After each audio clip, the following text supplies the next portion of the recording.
Welcome back to the Context Coaching Podcast. We are joined today by Nick Peck, who is an award-winning journalist and Amazon bestseller and former coach, former athlete. And we're going to chop it up today about his book and what he's learned throughout the years on his journey to relevance.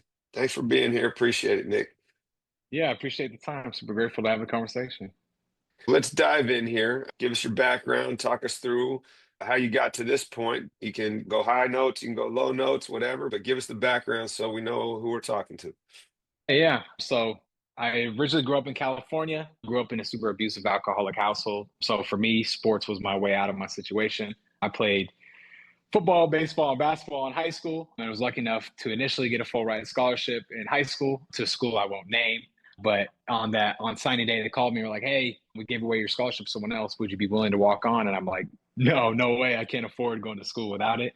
So then I went junior college for a year, lost about 125 pounds, taught myself how to long snap, got a full ride scholarship to do that at a school called Upper Iowa University. And while I was there, I pursued my true dreams of journalism, but then also being a coach. So I worked full time as a journalist in college, and then also I was coaching, helping coach my university's team as well as being a football athlete. Then after my football career, hung up my cleats, jumped straight into journalism, and was been lucky enough, as you mentioned, to win some awards. And then also jumped into being an author as well, and just released my debut book, Only Way Out, became an Amazon bestseller, and here we are on the podcast with you. So that's the background.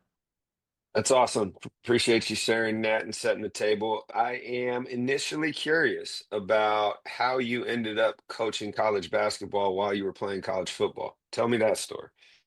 Yeah, my professor and my advisor would love that I'm telling this story because she didn't believe me. The first day I met her, I walked in her office and I told her I was like, "Oh yeah, I want to coach basketball while playing football," and she thought I was absolutely insane. She's like, "Absolutely no way." I was like, "If you just get me a meeting with the head coach, I promise you I'll do it." So I got a meeting with the coach, and then sure enough, I walk out right after. He offered me the opportunity to coach with them, and just we were talking a little bit before the show. I just hustled my way into it and knew it was something that I wanted to do. And yeah, I just jumped straight in, even though everyone was telling me that it's impossible to do as a full-time athlete trying to coach too. But I knew that was also one of my dreams too, was be able to coach in college. So yeah, just hustled my way into it. And did you do that for all 3 years you were there? I actually was there for 2 years and I did it for the 2 years that I was there. Yeah. And how would you say that experience being on the other side of the proverbial curtain informed your growth, development, commitment, insert whatever words you want, as an active athlete on the football team? So you're over here coaching basketball, you're with the coaches in meetings, organizing, probably doing a lot of Dobo stuff, and at the same time you're playing. How did those things cross and form one another?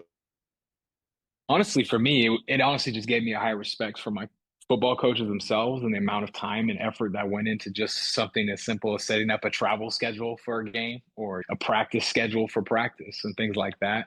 Luckily, like I said, my family situation wasn't the best. So my coaches were always, I had that innate respect for them. But it just took it to that next level for me.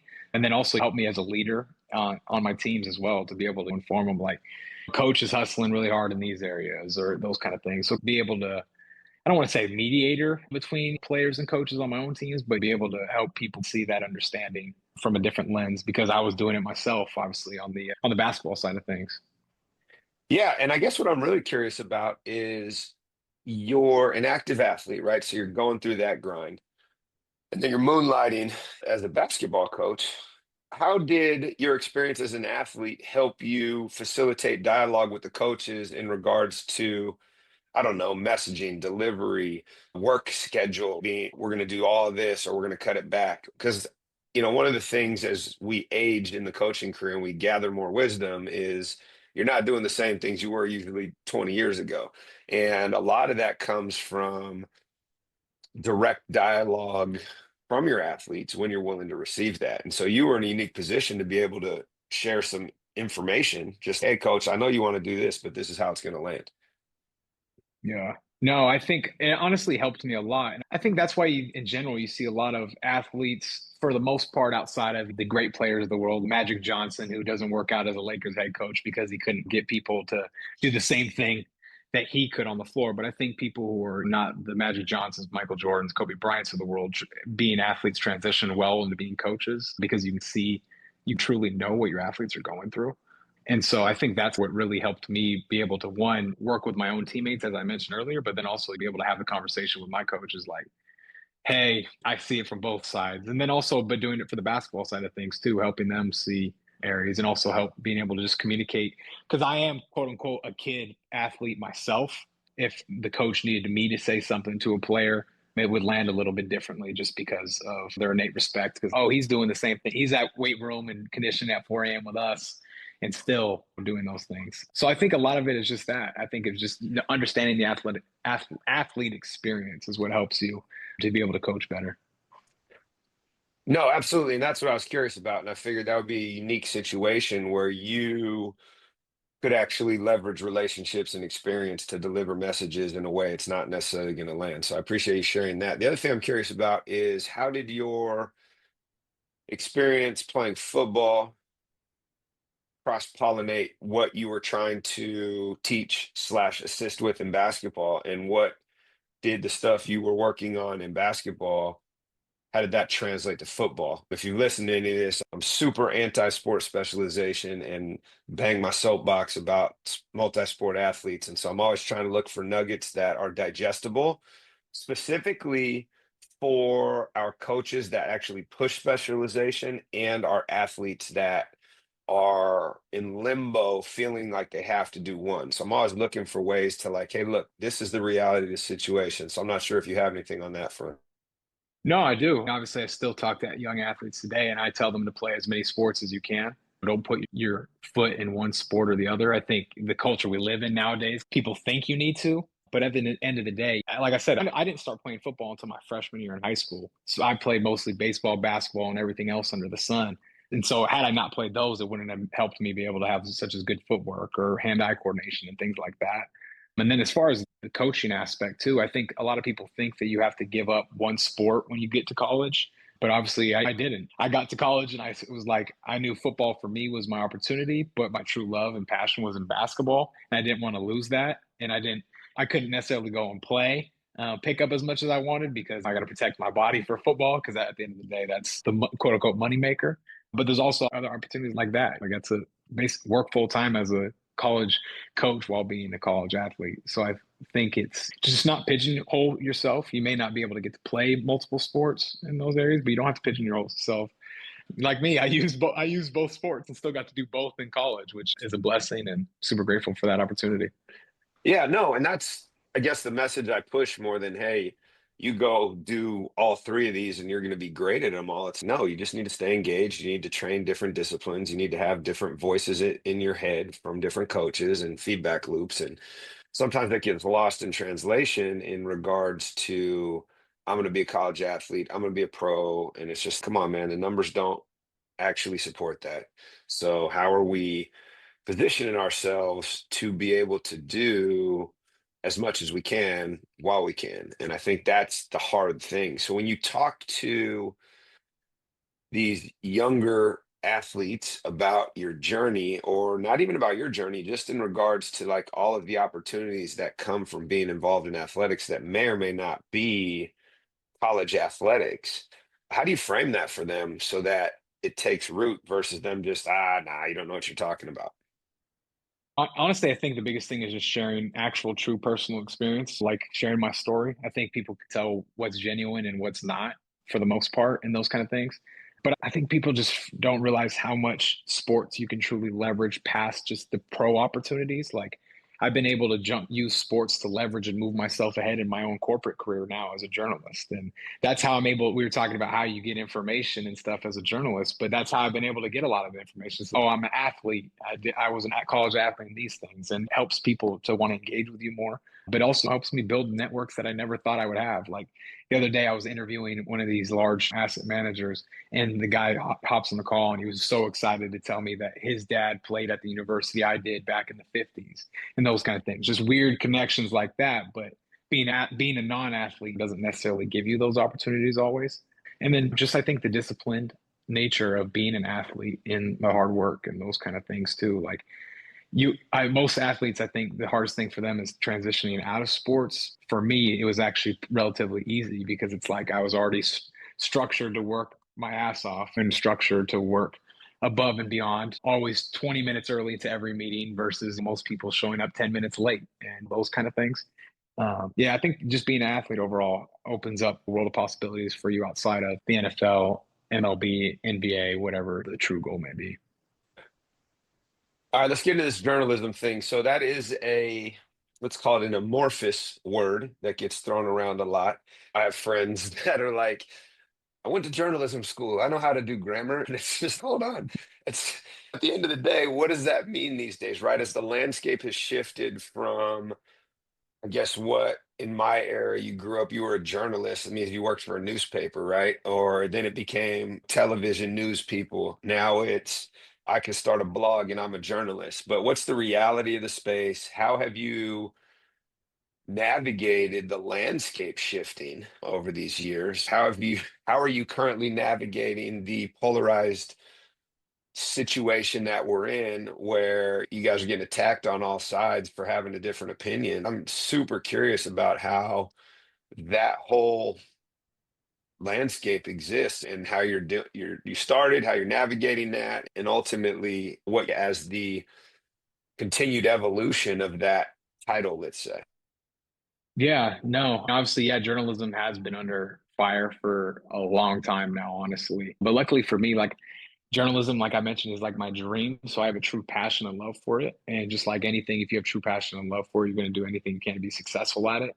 And so when people think that there's roadblocks or things like that in the world of journalism, I don't necessarily see them as roadblocks. I see them as opportunities to keep hustling and get information. And that's how you have to separate yourself nowadays, because anybody nowadays can put a press release or anything into AI and have it spit out a 500-word article. But it's like, what are you doing and what information you're bringing that's separate that an AI can't do itself. So that's how I separate myself is just take the lessons that I learned of being an athlete and growing up in not the best situations of just being a hustler and being a hustler and also being different than your traditional quote unquote journalist. You could see I'm covered in head to toe in tattoos. I'm still a Cali kid at heart, somewhere in my Dickies pants and my Air Force Ones to these meetings with asset managers. And I don't technically look like your traditional journalist, but I think they appreciate that because I'm just unapologetically myself too. And I think that's what separates me too. So it's just hustling to get the other information that everyone else doesn't have, but then also just being genuine and being unapologetically myself as I'm hustling to get that information. Can you talk a little bit to the audience of both coaches and athletes and recent college grads? My daughter and her classmates have all just graduated from college. They're in the job market now, and I'm constantly hammering them about developing their network and making calls and just asking to talk to people and tell them their story and not necessarily asking people for jobs, but in your capacity, right, your network is probably the most valuable thing that you have to lean on. And it's amazing to me that the majority of people that I come across don't fully understand or appreciate how important continuing to expand your network is. And not even from a standpoint of you're ever going to benefit from it. I joke all the time. I heard this from one of my coaching friends on one of these episodes is relationships are bank accounts, and you have to make deposits before you can take a withdrawal. So you are laying out more and more deposits than any withdrawal you're ever going to probably take. But when you need one, you can. So can you just go into the dynamics of networking, the dynamics of this is going to sound very transactional, but that's not what it's supposed to be, but leveraging relationships to get better at what it is you're trying to chase? Yeah, no, honestly, the most valuable thing I probably have in myself is my network, to be completely honest. And that's no, you can't put a price tag on the amount of people within certain places and stuff like that. And that's actually something I take pride in myself. Because, like I said, I didn't have help growing up figuring out stuff. So I had to build a network to get anything done. Starting out from trying to get recruited all the way up until trying to get my first job. I was working still full time on top of being an athlete, but working full time in college too without having a degree yet because I built a network and leveraged. I think a big thing that a lot of people sleep on is LinkedIn. Everyone wants to go on Instagram and Twitter and all those areas to build themselves up. But I think building community, a professional community on LinkedIn is something that's been really helpful for me, and not only my journalism career, but also my author career now too. It's like I've been able to leverage marketing relationships that I built off of LinkedIn and those kind of things. And you have to be willing though to build the network. And it's this in all sports, we hear this all the time, but you miss 100% of the shots you don't take. So just go shoot however many shots you have. And who cares if the worst thing that can happen is someone doesn't answer, and who cares? They don't answer, then you go to the next one and keep hustling until you get to where you want to get. So yeah. So how would you, if you were to give the blueprint to the group of recent college grads and you're like, listen, here is exactly what I need you to do over the next month if you want to expand your network and relationships and opportunity to both add value to them in some capacity, but also when needed, extract value. Yeah, I honestly think the first thing you should do is figure out what you truly want to do. What's the job? What's the company? What's the place you want to be? And then go on LinkedIn, connect with those people on there because you'd be surprised more people will connect with you even if they don't know your name. And then just shoot them a message. Hey, can we hop on the phone and chop it up real quick? I want to understand what you're doing. And that's the easiest way. You'd be surprised how many people actually truly do want to help because they've all ever at this point, everyone who's in a career or isn't in a career has dealt with that at some point too, of having to ask for help or ask for guidance or give those kind of things. So that's what I would say is just figure it out, narrow it down. Because I think if you're too broad, it can be too difficult and too overbearing, and you don't want to continue to network. Narrow it down to an industry or job title that you really want. Look that up on LinkedIn, send out as many connections as they let you to, and reach out and connect with people because you'd be surprised. More people want to help you in those situations than I think most people are think. It's just they're afraid to do it. Yeah, especially at that age. And I feel there's a sands of the hourglass that are pouring out as you age. People want to help our youth. They want to help the next generation. Most people are going to say yes. You get to my age, I'm busy, but as you're young, it's soak it all up. So I think that's Totally. a great suggestion and recommendation. All right, let's pivot into Only Way Out. Tell us the elevator pitch, tell us the backstory, and then the high notes, right, of what it is that book is intended to teach. Yeah, so the book itself is loosely based on stuff that I've seen, been around, or dealt with in my own life. It covers Jalen Pierre. He's a high school senior, growing up in poverty, growing up around alcoholism, growing up around mental health issues. But he also has a little brother that he's taking care of. And he grows tired of his situation. And one night he becomes inspired by a TV special about a football player who used football to take his family out of similar situations that he dealt with.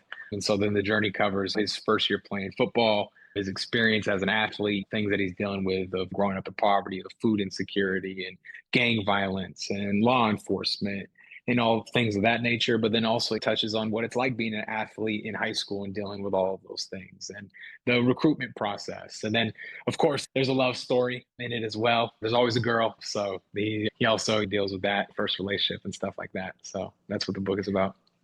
And assuming this is very much loosely autobiographic, what are the Cliff's Notes version of this that if you could give these young humans or even the adults that you want reading this, here's the bullet list. Let's talk about three of them and what those stories were and what you hope they teach and what you hope people are curious about and can take with them. Yeah, ultimately, the story itself, it's in the title, is Only Way Out. And I think it's just to show people as they're going through stuff in their life that there always is a way out of their situation, I would say is the biggest thing. But then also, he builds his own family outside of not having the traditional family. He finds his teammates, the girl, other people in the neighborhood that becomes his family. Because I think a lot of time when people grow up in trauma or in stuff like that, they feel alone. Let's just show that message too. And then the biggest thing with him is he just didn't quit. He figured out what he wanted to do and kept hustling and kept doing that thing. So I'd say those three things was hustling, but you're never alone on those kind of journeys. You said something interesting there that most people that go through trauma feel alone. Can you dive a little deeper into that and why that's your takeaway and what you've learned throughout your own life in regards to that? Yeah, I think trauma, regardless of whatever you're going through, whether it's, death, poverty, whatever it may be. Especially when you're young, you feel isolated, like you're the only person that is going through something hard and that no one is there to support you. And that's stuff that I dealt with myself growing up because when you grow up in those situations, you feel alone. You feel like you can't rely on other people. As I've gotten older and I went through my journey itself, I've realized you don't have to have a traditional family to have support on your side. You can build your created family of friends and teachers and coaches and whoever it may be to build those things. But that's the message I just really wanted to get across because I trauma itself is very isolating and just naturally itself. You're never alone. And I've been in deep dark places myself. And it's only been the good people I've had in my life that have helped me take me out of those situations and stuff like that. So I think just relying that you don't have to have a traditional family to not feel alone. You can create that family to help you get through the trauma and whatever you're dealing with. Yeah, and I guess I'm curious, right? Your day job is writing about the financial markets, and in theory, those two things are very far removed from one another. In theory, to the average person looking around, it's like this is over here, and this is the stuff that these people going through this don't usually make it over here. Can you shed a light on how you have been able to parse those two things and blend them together, or what you've been able to leverage from experience that has actually been a benefit in that space or back and forth? Yeah. I mean, for me, I think why I did it the way I'm doing it is because, like, even with jumping into financial journalism, I could have easily jumped into sports journalism and been successful at it and had connections. But I also have too many friends that are in the NFL or the NBA that I know too much about that I didn't necessarily want to have to leverage that information to move myself ahead. But I'm also a nerd too. So that's why I was like, let me jump into this financial world and learn about something that not everybody knows about and hustle. But I'm also a big believer not putting all your eggs in one basket. So if I was just writing financial stuff all day, every day, I'm writing financial stuff for work and then I'm writing a financial book. I think that's how you get burnt out. And I'm also very creative and artistic, and I need an outlet outside of my day to day job. Even though I do love it, I need an outlet to express myself in other areas of my life.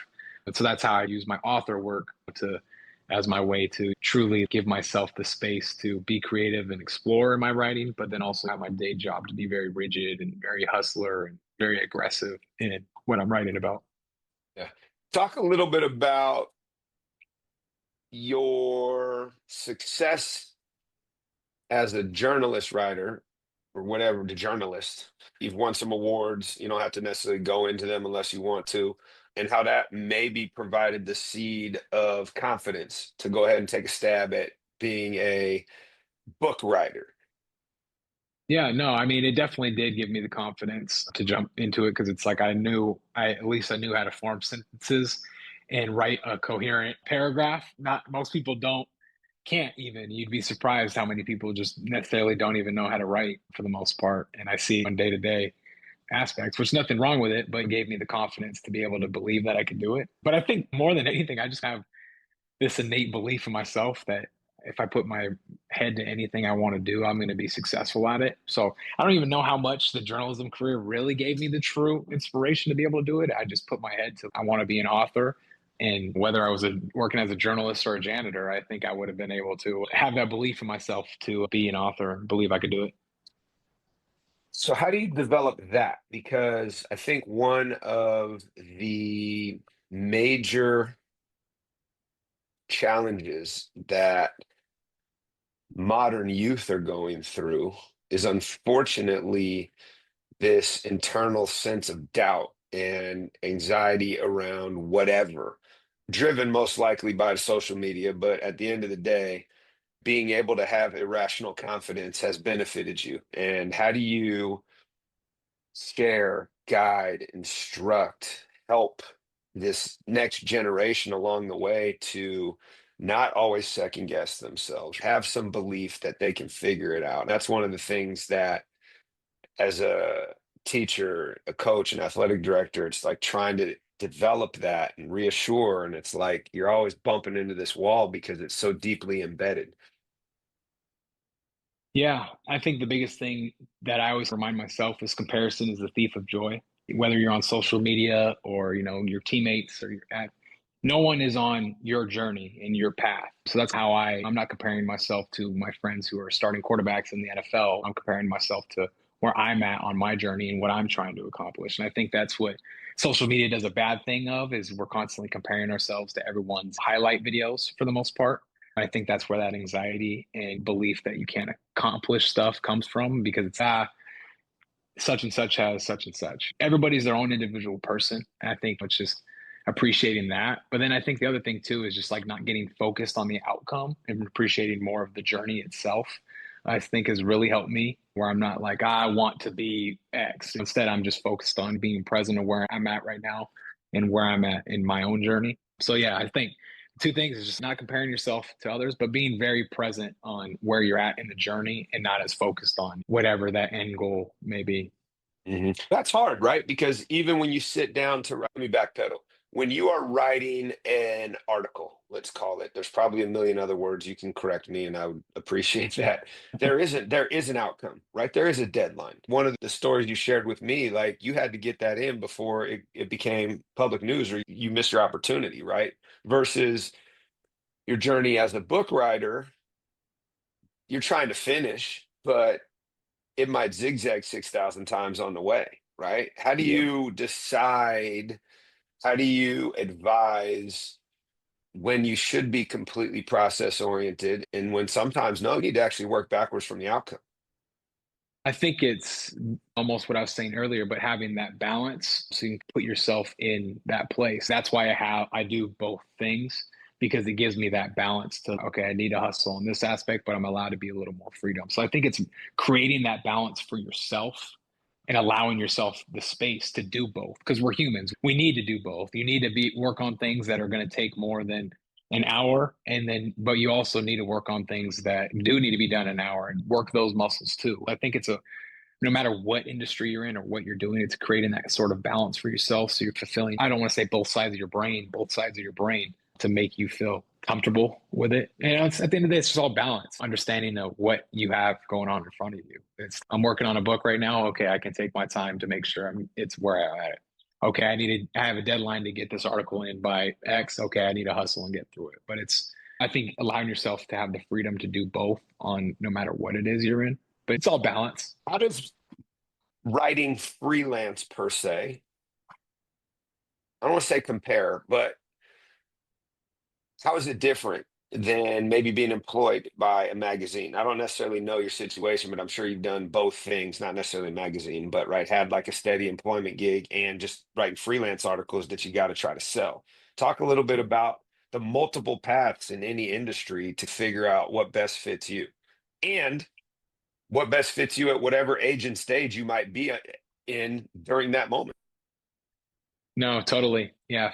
I've done both. Freelance is more of definitely, I don't want to say it's definitely more of like a young man's game, to be honest. You have to hustle. You have to be willing to like take losses some months on not making enough money or not being able to sell enough stories or whatever it may be. And then the other aspect is the more logistical aspect of you're not getting healthcare, you're not getting 401k, all those other benefits of things that are important. So I would say those are the main differences. The writing a lot of the time and this type of stuff you're doing, regardless of the industry you're in, is relatively similar, but it's more of the logistical things. And I think most people prefer to have a consistent paycheck and a consistent healthcare plan and all those kind of things, especially nowadays, because it's most people are kind of getting rid of that freelance world because of what AI can do, those kind of things. So it's like you want to be employed somewhere to ensure you're safe, but then you also have those other logistical aspects of that you need to survive.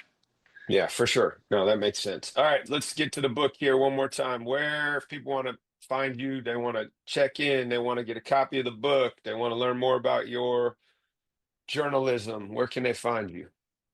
Yeah, nickpeckauthor.com has the links to my book everywhere. But my book's available on Amazon, Barnes and Noble, Google Books, anywhere you can find a book. And then also on Instagram, I'm active on there of what's going on with the book and things like that. And that's at Nick Peck Author too. Try to keep it real simple. Luckily, I've got a pretty easy name to remember.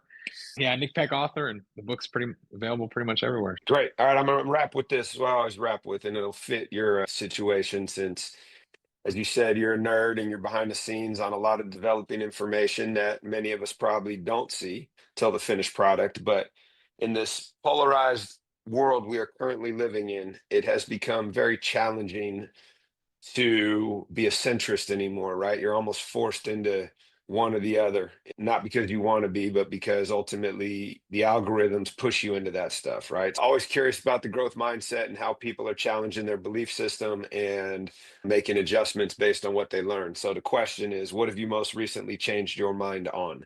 I used to be here, now I'm way over here, and here's why. Yeah, honestly, it's more of what I was talking about earlier, the shift of just being more present in my life. I used to be very focused on the goals I'm trying to reach, but I realized that's just where I was burnt out. I was burning myself out trying to get there because, like most athletes, I'm a perfectionist. So, I but goals in real life aren't perfect. So I think where I really shifted my mindset recently, whereas initially always future focused, I need to reach this by then, do this by then. I'm now just shift my focus to just being very present where I'm at, appreciating the journey I'm on, just enjoying the journey because I think that's how you live a more fulfilled life and kind of out of the craziness of the world. You don't have to deal with it as much when you're just living in the present of what you're focusing on and those things. It gets rid of that anxiety and all the other mental health stuff for more when you're just living in the present. So I would say that. Yeah, no doubt. That's great advice. And the more all of us can do that, to your point, it probably tamps down a lot of those things that are spinning around your head all the time. Well, Nick, I appreciate you jumping on. We've punted on this a couple times and finally got it done. So thank you for making the time. Yeah, I appreciate it. Super grateful for the opportunity.